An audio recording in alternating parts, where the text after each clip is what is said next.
अहो केवळ शिंदे सेनेचीच ऑफर होती असं नाही, भाजपनेही मोठी ऑफर त्यांना दिली होती. मित्रहो नमस्कार.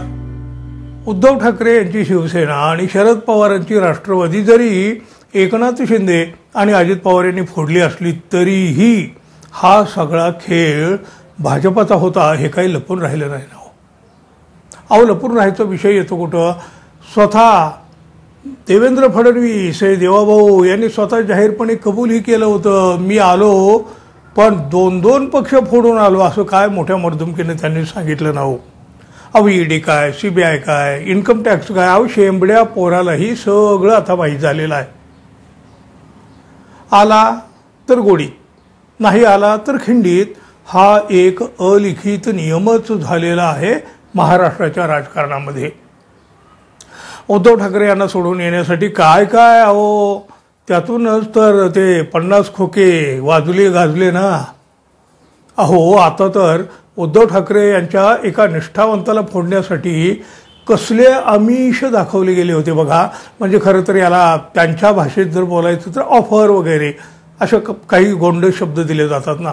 बघा गेल्या काही दिवसापासून एकनाथ शिंदे यांच्या गटाकडून ऑपरेशन टायगर काहीतरी ते सुरू झालं असल्याचं म्हटलं जात आहे.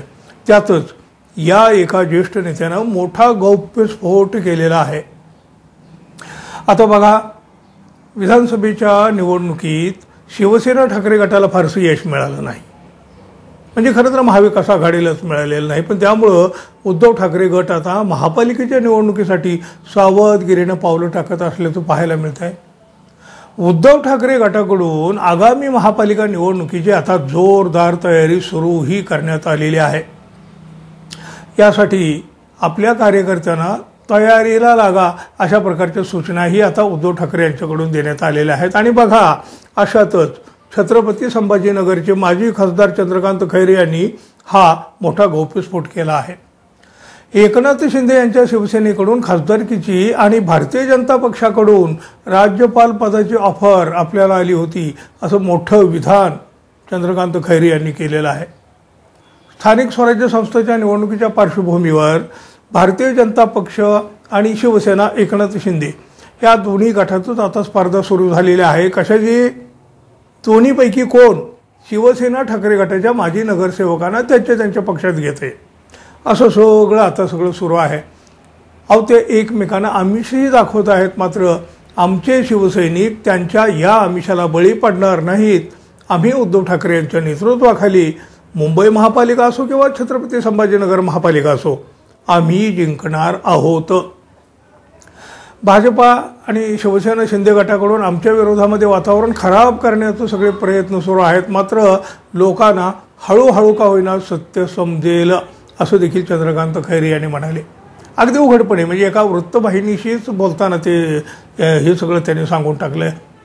यावेळेला बोलताना बघा त्यांनी एक ही मोठी माहिती किंवा गौप्यस्फोट म्हणा हवं तर काय म्हणाले चंद्रकांत खैरे? मला अनेक वेळा ऑफर आले आहेत. लोकसभा निवडणुकीच्या आधीपासून मला अनेक मोठमोठ्या नेत्यांच्याकडून ऑफर आलेले आहेत. मात्र मी त्यांना सांगितलं बाळासाहेब ठाकरे यांचा कडवट शिवसैनिक आहे आणि त्या विश्वासाला मी तडा जाऊ देणार नाही. मी उद्धव ठाकरे यांच्याच नेतृत्वात काम करणार आहे. मला एकनाथ शिंदे यांच्या शिवसेनेकडून लोकसभा निवडणुकीच्या आधी ऑफर होती कारण त्यांना छत्रपती संभाजीनगरमध्ये उमेदवार मिळत नव्हता.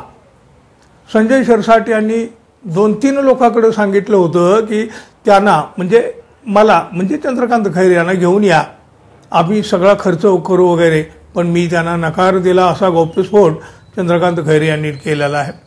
अहो केवळ शिंदे सेनेचीच ऑफर होती असं नाही, भाजपनेही मोठी ऑफर त्यांना दिली होती असा हे अगदी त्यांनी हे सगळं निसंकोचपणे सांगितलेलं आहे. काय म्हणतायत बघा खैरे, भारतीय जनता पक्षाकडून मला खूप वेळा ऑफर आली. भाजपचे काही नेते माझ्याकडे अनेकदा येऊन गेले. यामध्ये महाराष्ट्रातील काही नेते होते. मात्र माझा संपर्क अनेक वर्षापासून दिल्लीतल्या नेत्याबरोबर देखील आहे. त्यामुळं मला दिल्लीमधून ही ऑफर आलेली होती. अनेक मान्यवरांनी मला सांगितले की तुम्ही आमच्याकडे येऊन जा, आम्ही तुम्हाला राज्यसभेची खासदारकी आणि मंत्रीही करतो. त्यानंतर काही दिवसापूर्वी हरिभाऊ बागडे राज्यपाल झाले तेव्हा मलाही सांगितलं तुम्हालाही राज्यपाल करू असं स्पष्टपणे त्यांनी सांगितलं. पण ते काय म्हणतात की या सगळ्याला मी अगदी नकार दिलेला आहे. खरं तर हा गौप्यस्फोटच आहे ना हो.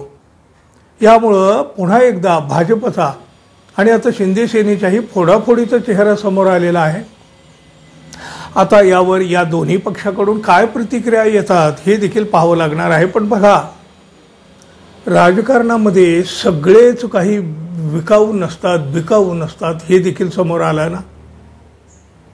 पण आजवर जे नेते फुटले किंवा फोडले ते कशासाठी इकडून तिकडे गेले असतील? हिंदुत्वासाठी, महाराष्ट्राच्या विकासासाठी की जनतेच्या कल्याणासाठी? तुम्हीच ठरवा, तुम्हीच विचार करा. आणि हो, आपण अजून आपल्या चॅनलला सबस्क्राईब केलं नसेल तर कृपया सबस्क्राईब करावं ही अपेक्षा आहे. धन्यवाद. पुन्हा भेटू. तोपर्यंत नमस्कार.